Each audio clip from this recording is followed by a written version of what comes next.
Hello, my kindergarten friends. All right, today we are going to continue working with our friends, the shapes, and we're going to create something that you are all familiar with and hopefully made while there was still snow on the ground, and that is a snowman. So let's talk about it. What sorts of shapes can go into a snowman? Well, circles for our body, a long triangle carrot nose. We could even do a square and a rectangle to make a top hat. We could use ovals for the coal or a long rectangle for a scarf. And we're going to need to use some of our lines to help us create the arms and any other elements or details to our snowman that we would like. So let's go ahead, grab that paper, grab out your crayons and your paint, and let's create our very own snowman. So I went ahead and I grabbed out my materials. I've got my white paper, my crayons, plus my pan watercolors that I sent home with you guys. And then instead of drawing with my pencil, I'm going to draw with a Sharpie just so we can see our image a little bit better on the camera. So we're going to go ahead and create a super cute close-up snowman. That means we're only going to see part of him, not the entire body. So let's start with our snowman's head. This is a circle. Nice and large. Now, I don't know about you, but I'm going to go ahead and draw another large half circle coming off. Now, you're going to notice that I did not draw straight through because this circle on our snowman is sitting on top of this one, so we're going to see more of him. From here, if you want to, we can add in some wiggly circles to make coal, right? If you want to give him some buttons, that's fine to do. And I say a wiggly circle because we're not trying to make it perfect. And at the bottom one here, we're really only going to see half of it. So it's okay if part of your picture gets cut off. That's why this is called close up. Now, when I make a snowman, I always like to add in some sort of clothing. So let's go ahead and make a hat for our snowman. And I'm going to go ahead and start with a diagonal line. And I'm just going to go straight across, boink, like so. And I personally wear a hat that has a pom-pom on it. So I'm going to draw kind of a wiggly, puffy cloud at the top. Mine also has a little bit of a brim. So I'm going to draw another diagonal line now that you could also look at that as a very long rectangle. I'm going to give my snowman two circle eyes made out of coal, right? You can put them closer or further away. And then a triangle nose. So a triangle has one short side, two long sides that touch in a point.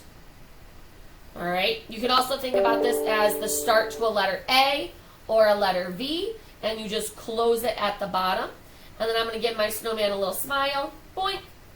And perhaps my snowman has some sort of a cheek, and I'll go ahead and just give a nice big circly cheek to make him look extra cute and, just with it. Here, it's a snowman.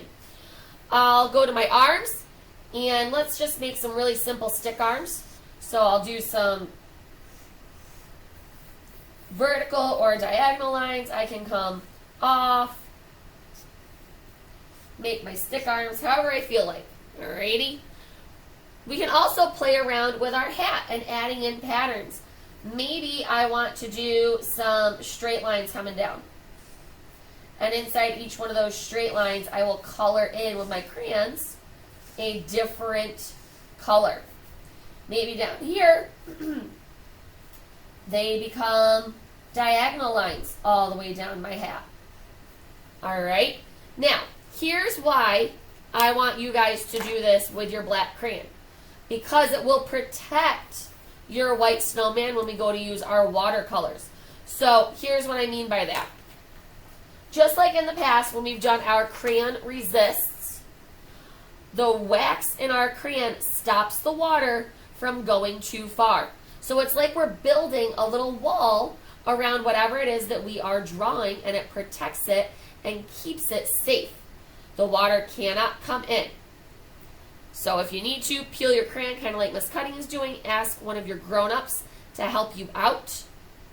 All right. I'm also going to come in and I'm going to draw some circles in my sky for snowflakes. And again, I'm going to push nice and hard, make a big, thick wall of black, so that way my watercolors, they can't get in there. Okay. I can, if I want to, even come around my snowman with my black crayon. And you guys won't need to do this because you're already drawing him in your black crayon. But I'm going to do this so that I can show you that watercolor resist part. Now obviously a snowman is already white, so we don't need to worry about coloring him in. Depending on what color you want to make your hat, you can go through and do whatever color combination or pattern you want in there. Obviously he's got a super cute orange carrot nose. I like to push down really hard, especially when I have a small area to color, because then you get that nice thick layer of color and it makes it look more like paint or Sharpie. Maybe for my hat, I will put my snowman in some purples, because Miss Cutting loves the color purple. It's one of her favorite colors. And I'll make a pattern in my hat because I did those nice lines. So a pattern is when two or more things, in this case it's going to be colors, repeat. So I could have done circle, square, circle. What comes next? Yeah, a square. In this one, my pattern is going to be colors. So I could go purple, green, purple. What's next? Green. All right, you just have to think about your colors as you do it. So what Miss Cutting does is I start with one color and I will do that color the whole way down. And I say green, purple, green, purple, green, purple, green, purple, and I know that whole area has to be colored in with my purple crayon. If you want to, you can get both crayons out and switch every single time, but that just takes a little bit longer, and Miss Cutting, she likes to kind of go things the easiest way that she can. I'm going to get rid of my purple crayon dust there. And I'll come in, well, I already said purple, green, so I'll bring my green in next. And I will get my green colored on.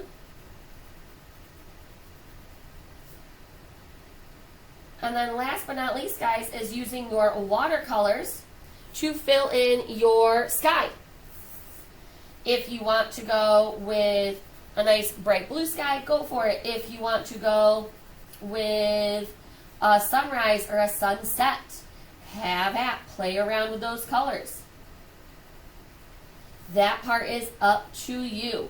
You just need to be very careful when you get by your snowman's body. Make sure you are slowing down, taking your time, and not painting him in. We want our snowman to stay white. I'll paint the pom-pom at the top here. And I am good to go. So I'm going to move my crayons out of the way. And real quick, I will review how we paint. So, remember, blue is right next to your green. So blue is in between green and brown. So if Miss Cutting wants to do some blues, I will dip my brush in my water, drop some water down in there, and then we sweep, sweep, sweep all the way across. When I get to my crayon, watch what happens. It pushes away the water. The water won't move into it. Same thing over here. It's going to push it away. Even I can sweep right across. Look at that. It pushes it right up and off. But you cannot do that when you get down by your snowman's body. You got to be really careful.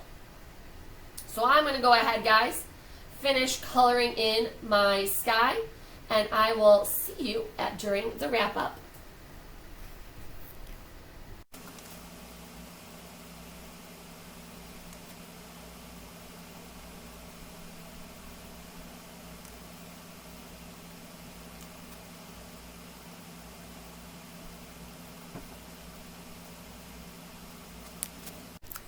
is, guys, my own adorable shape-filled snowman. I hope you have fun creating yours. You'll notice at the bottom that I mixed in just a little bit of red with my blue to make a bit of a purpley color. You can do that as well. Or if you want to do your reds and your yellows and your oranges to make more of a sunrise, have at with it. Play around and have fun. I cannot wait to see what you create with our friends, the Shapes.